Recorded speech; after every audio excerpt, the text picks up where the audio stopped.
Okay, estate sale finds from the weekend of the 4th of February, 2024. Let's see, I did 3 estate sales yesterday. The first one was a commercial garage. That's where most of these tools came from. That was the big one of the day. Second one was a condominium. A few small things, but important ones. And the third one was the guy was a hoarder. It was a hoarder house. I mean, it wasn't garbage. It was just stuff, lots and lots of stuff. And the gentleman had really not taken care of much of it. Mostly tools there too, plus some oddball stuff, which I will show. As far as the tools go, a lot of good stuff. That garage that was going out, and you can see all kinds of stuff here. We have a lot of Craftsman and Proto, and even a Snap-on somewhere. 3/4 drive sockets, a couple of 1/2-inch ones, mostly 3/4. They all look like brand new. I mean, these things, one of them is like 2 1/8 or 2 3/16, something like that. They're like brand new. These are expensive, even used. What are they going for now? 15, 20 bucks each, maybe more. I don't think you can even get them as new anymore, obviously. Although Craftsman brand is still around, Stanley Tool owns them. They might actually still be making the bigger stuff. Yeah, that's big. 3/4 drive. You use this kind of stuff when you work on commercial, like that big loader over there, the big stuff. But I got a bunch of those. I had a haystack pile of crap by the time I was ready to get out of there. It cost me 150 bucks. That is represented in just those sockets right there. We have oil cans, always a bunch of those. Not an estate sale, it's like at least one oil can. 100-mile-an-hour tape.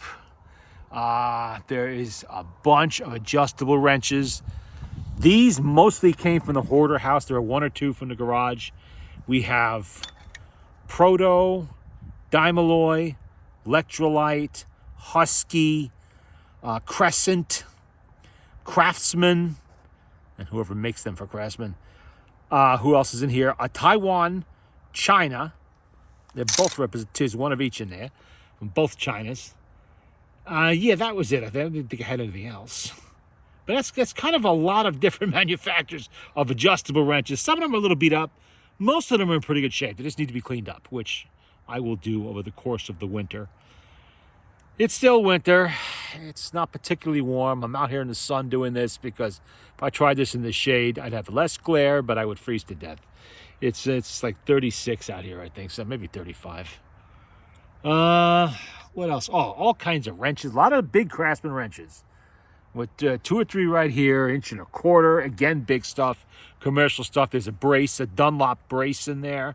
This real cool screwdriver. If I can get it out of here without dumping everything on the ground. Let's see if I can do that. Oh, no, we're going to make a mess. Here we go. Come on. Here we go.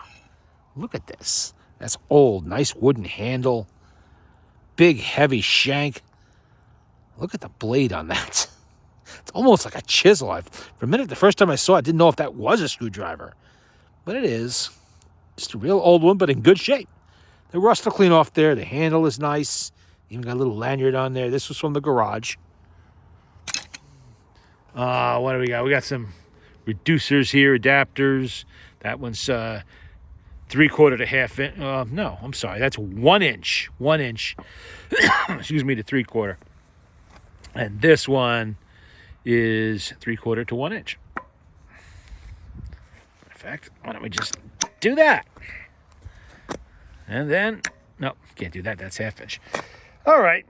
We have some transmission fluid. We have, of course, a bunch of little sockets that are going to be cleaned up. Majority of these are SK and Craftsman. This was from the garage also. Whoops. Nice canvas lineman bag. Heavy duty. That's what I'm going to put all those sockets in a minute. Let's put that out of the way. Now these, look at these gauntlets. These are welder's gauntlets. Nice heavy leather. And now I'm going to call them handling angry cat gauntlets. That's what that's for. Yeah. Definitely worth every penny if you have to handle an angry cat. We got some N95s. Box full of miscellaneous not ratchets. Didn't find really, I found one Taiwanese ratchet. No ratchets this time, but a lot of sockets. A lot of wrenches, clamps. Most of this is Craftsman. There's a bunch of S&K in there too. And some other stuff, all USA. Nice heavy clamps. It's got to be cleaned up. There's a Wilton, I'm sorry. What else in there? Just, miscellaneous stuff. Some ratcheting wrenches. These are Craftsman, USA. Whole set of them. Another reducer. Look at that. 1 1/8" Craftsman.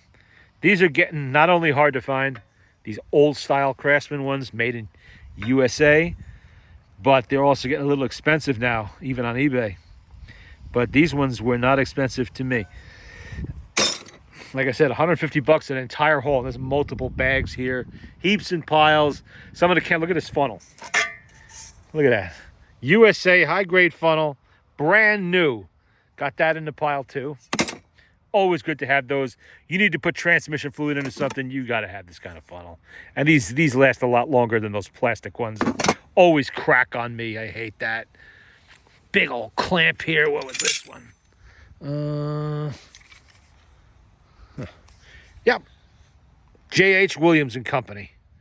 J.H. Williams. They're still around. I forget who owns them. Stanley owns them. No, Stanley has Proto. Snap-on owns them. I think they are the industrial tool division of Snap-on now. And this is from the old days. They were a good tool company, made great stuff. Big, heavy-duty clamp. Always nice to have those. Here is from the condo. This bag of miscellaneous stuff. We got some candles in there. 2 buckets filled with these candles. They're selling these online now. These are, what do they call them? Swiss bunker candle lantern candles. They sell them like 8 to a box for $15 or so. They go in those Swiss candle lanterns, which sell for hundreds of dollars. But these are the candles for them. They also work in the Stonebridge lantern. And a few other styles. These little thick candles, short ones. What is this? 3 3/4 inch long, I think. I was about to buy some of those for my Stonebridge lantern. $15 a box. Couldn't find them cheaper anywhere else. Now, those buckets down there are marked bubblegum. Some kind of bubblegum. And my buddy I was with, he picked it up, opened it, said, "You won't believe what's in here. Look, it's full of candles." And like, yeah, I'll just take both buckets. 2 buckets there. I don't know. Must be 50 candles here. And I was about to start a little production operation making my own, which I'm still going to do. Because those candle lanterns are nice. I like them. I collect them. And $15 for the whole bag. And there's other stuff in there. There's some, let's see if I can get some stuff out and show you. Come on. Ooh. It's actually kind of heavy. Yeah. Bubble something. Got some Sharpie markers, some paint brushes. Man, there's no handles on these things. Yeah. Super bubble. Yeah, okay. Normally I would ignore something like that, but let's see. You can see what's in there. We got, I think this is a Yankee, isn't it? He wanted $5 for this alone. But of course I got a better price than that. Who made you? Oh, this is Fuller. Fuller made in Japan. Copy of the Yankee. Retractable screwdriver. Or drill. It's got all the bits. And Fuller Japan is a pretty good name. They make good stuff. It's not top of the line. It's not bottom of the line. That's a little loose there. But it's good stuff. And there's actually another one, an original here somewhere. See if I can find it. Retractable screwdriver. Just sort of. Oh, there we go. I got a couple last week too, I think. This is the original Yankee. Yankee Handyman by Stanley. Actually, North Brothers, I think, originally did them. That one needs some oil, big time. But this is the old and the new.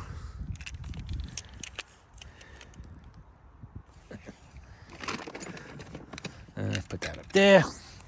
What else? I thought I had a Parker pen I picked up. It's a nice one. I slipped it in the bag. It's there somewhere. Not quite sure where. See more stuff. A lot of magnets. I found all kinds of magnets. These are good to have. You want to know if something's steel or not? Get your magnet for it. Some 177 caliber pellets for my pellet gun. What's this thing? Oh, yeah. Nice Parker pen. Ballpoint. Real nice. These things are not cheap when you buy them new. So I just found it in the desk and I just tossed it in. Always nice to have a decent pen when you need it. All right. Enough of that bag. That was the condo. Good find on it. It was worth stopping for the candles. And that it was worth stopping for. Good. There wasn't a whole lot else there. Other than a few little miscellaneous items. And, of course, this. All right. What do we got here now? Another bucket. This is also from the garage. We can see we have... who made you? Brink and Cotton. Brink and Cotton, right there. Clamp. Another nice, not bent as shit clamp. Always make sure when you buy these things that they are not just bent all to hell. A lot of times the jack screw is all bent up or they've cracked it somewhere. These things are cast iron. They crack it somewhere. You don't want those. You want the good ones. So always check. We have an auto wrench. We have now these are the Craftsman pliers. Let me check here. I think they are. Yes. Vintage Craftsman water pump pliers. See? Really nice shape, too. A lot of times you find them, they're all rusted and beat up. But this one's in nice shape, and it's actual Craftsman. So we'll put that aside there. And you always get clamps. They're always good to have. Use it for something. Punches. That's Is that Craftsman? No, that's Ward's. Montgomery Ward's. Ward's Master. It's not too badly mushroomed. I can clean that up. Actually, it's not mushroomed at all, really. Nice edge on it. It's a nice chisel. We have all kinds of pliers. See, I toss shit like this in my buckets and bags because I know I'm going to be paying one price for all of it. It doesn't matter if there's a bunch of this stuff in there or not. It's not going to affect the price. So I figure, why not? Toss it in. What do we got here? Craftsman 4-piece nail set. There's the little punches. All still in there. USA Craftsman. Another. I mentioned in the last video I sometimes have trouble finding larger regular pliers. Well, there we go. Another pair. And who made this one? I really can't read it. It says USA. It's USA made, but I'm not sure who made it. I got to clean it up a little bit. It's just hard to see under all the crud and a little bit of rust. We've got Craftsman screwdrivers. We have lots of wood handle screwdrivers. A nice one there, wood handle screwdrivers. Brushes. Another Craftsman 3/4 socket. This one, what size are you? 1 15/16.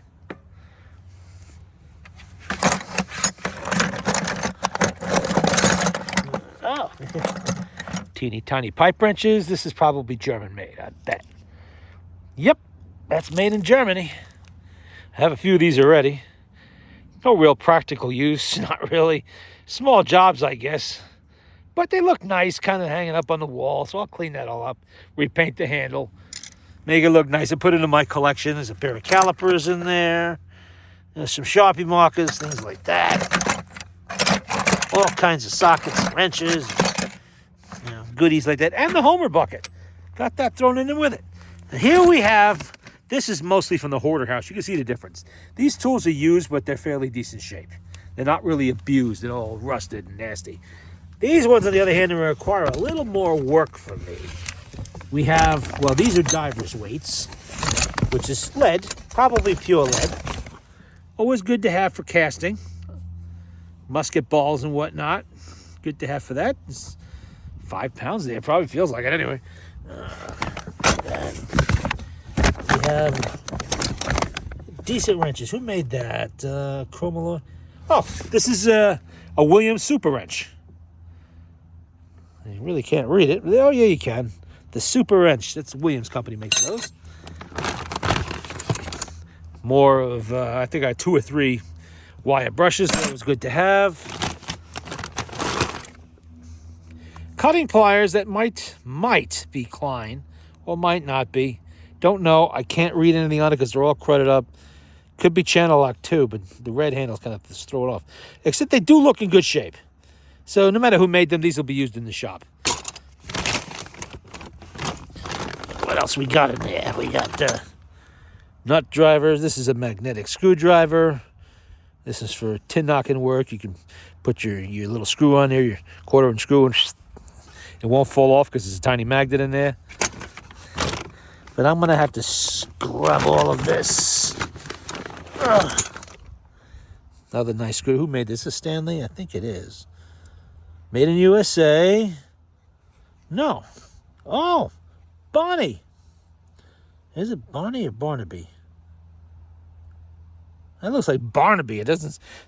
Kind of hard to... Nope, that's Bonnie. Now I can see it in the shade. Nice Bonnie screwdriver. That was made not too far from here. Decent tip on it. Yeah, it looks like crap, but that'll clean up nice. I like these kind. Look at this nice shank in the handle there. That's really good quality screwdriver. And we have... Oh, the other bag I'll get to in a minute.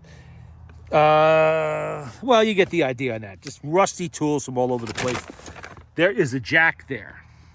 That's an auto jack. It's a replacement jack that you would have bought in the 1950s or 60s if you wanted a better quality car jack on your 1950s or 60s car. It's got a jack screw in it. Can you see the jack screw? Maybe you can. There you go. You just crank the handle on top. Doesn't need its own jack handle. And it's a pretty strong jack. They're really good quality. Usually these things are pretty expensive when you have to get one on eBay or something like that. We routinely at the shop would sell something like this for 75 bucks, maybe even 100, because it is clean. It's even got the base. It's in nice shape. That came from the Hoarder house. Okay, another bag of miscellaneous tools. These were from the garage. We have a Klein, missing the bit, but I can get that from Klein. That's one of their 6-in-1s or whatever they call them. Nice little aluminum funnels. All kinds of little pairs of cutting pliers, regular pliers, extensions, sockets. I don't know what that is. Husky, China, but it's Husky. Take it to Home Depot if you crack it to give you a new one. What else is in there? Little things like that. Nice small screwdrivers. And a bunch of little, not ignition wrenches, just small wrenches. And that's always good to have. Put that aside. Now, inside the house was an eclectic pile of crap. A little bit of everything. Thousands of empty DVD cases, VHS, 45 RPM records, none of which I had any interest in. I guess at one point he was collecting Danbury Mint car, Franklin Mint. This one is a 29 Bugatti, Franklin Mint collectible. Now, these were expensive when they're new, and they're expensive now if you go to buy one. However, and I'm talking to those of you who have Danbury Mint ones too. I used to collect Danbury Mint. I had a whole collection of little Danbury Mint models in one of those fancy wooden cases, big fancy case. Until I noticed something one day, and I immediately sold the entire collection. I got top dollar for it at the time. This is going back 10 or 12 years now. I had a lot of limited edition collectibles, and they sold much more than I paid for them. The reason I did that was because I noticed, I think it was on the James Bond Aston Martin DB5, blistering in the paint, and it was blistering because the metal was deteriorating. See if I can get a good close-up on that. You see the metal? These things are made from pot metal, and apparently the Chinese factory that made them used a crappy mix of pot metal, and they deteriorate. And it's kind of like a ticking time bomb. You don't know. Some of it is environmental, if it's kept in maybe a damp location or something like that. Others is just the crappy pot metal itself is beginning to split and crack and internally corrode. Look at that. This is a really bad example. I mean, it is really nasty looking. It's coming apart all over the place. It's crumbling to pieces, which is a real shame. Because when it gets to this point, that's it. Its value is gone. Unless you find someone that needs a radiator shell to repair one they dropped, and theirs somehow hasn't all cracked up and fallen apart. The hood isn't broken on this yet. Maybe somebody could use that. But this is a cautionary tale here to those of you out there who are collecting Franklin Mint and Danbury Mint models. Yeah, they're really cool. I know they are. They have really nice detail to them. All of that. But for the long term, this is what can happen to it. And there's no telling when it could start, you know, and how quickly it will progress once it really gets going in the corrosion department. I'm not going to even say corrosion. It's not corrosion. It's decomposition of the metal. That's what it is. It's decomposing. I saw this on the counter, and I knew it wasn't going to cost me any more or less to take it. So I did, just so I could put this out there. You can see, this is now my example when I tell people why I stopped collecting Franklin and Danbury Mint models. And I was very lucky that I got my money back on those. I made money on them. I did, because the ones I was selling, the DB5 only had a little blister, just enough to show me that it was starting. So I didn't really worry too much. I got rid of them all. The other ones were okay. Who knows what they're like today. Probably not the best of shape. Okay, last but not least, this was from inside the hoarder house. It's mostly candles, just for the wax. Now, I call this house the House of Skulls. Maybe the guy was a deadhead back in the day. Who knows why? But there were plastic skulls, candle skulls, ceramic skulls, metal skulls, every kind, chrome skulls, every kind of. Only thing I didn't see was a real human skull, thankfully, for that. But, you know, just everywhere, absolutely everywhere in the house. Alas, poor York, I knew him. Look at this. This will make good wax for something, or maybe I'll find someone to give it to. Don't really need it for the wax. And what else was in there? That was it for really inside the house. There just wasn't much else. I think, oh, yeah. I stumbled across one of those Ryobi. Oh, come on out of there. It's a flashlight, no battery, but that's okay. I actually have batteries for this. I use a lot of Ryobi tools, and that isn't me handy. You know, maybe. If it works, that switch is not clicking. Well, like I said, at these sales, stuff like this, it doesn't matter. I'm not going to pay any more or less. And what did I pay for everything I bought at that particular hoarder house? At $50. And right there, that alone is the 50. So I'm not worried about everything else. A few little tools, some wax, that useless model, you know, a couple of wire brushes, all of that stuff is useful to me. Oh, and the transmission fluid came from there too. Automatic transmission fluid. That's always good to have, because go price automatic transmission fluid of any kind, and you'll know what I mean.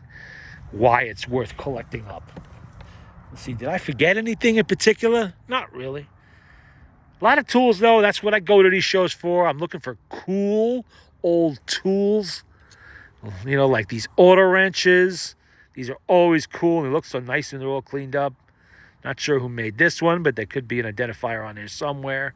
Like that screwdriver, the adjustable wrenches, and some stuff that I could actually use, like the big sockets for, yeah, that, and vehicle equipment like that. Yeah, I guess we pretty much got it covered. Stuff you've seen me pick up before, but this is what the estate sales. At least there was some stuff. You know, it wasn't a bust. I didn't go in there and find nothing. That's happened. You know, maybe you find nothing or one thing, and that's it. Wasn't really worth the trip. I did, yeah. No, those are my gloves. Didn't buy those. But there we go. A nice weekend. It's not raining. It's not snowing. It is cold, but manageable. So it wasn't too bad to be out and about. And let's finish it now.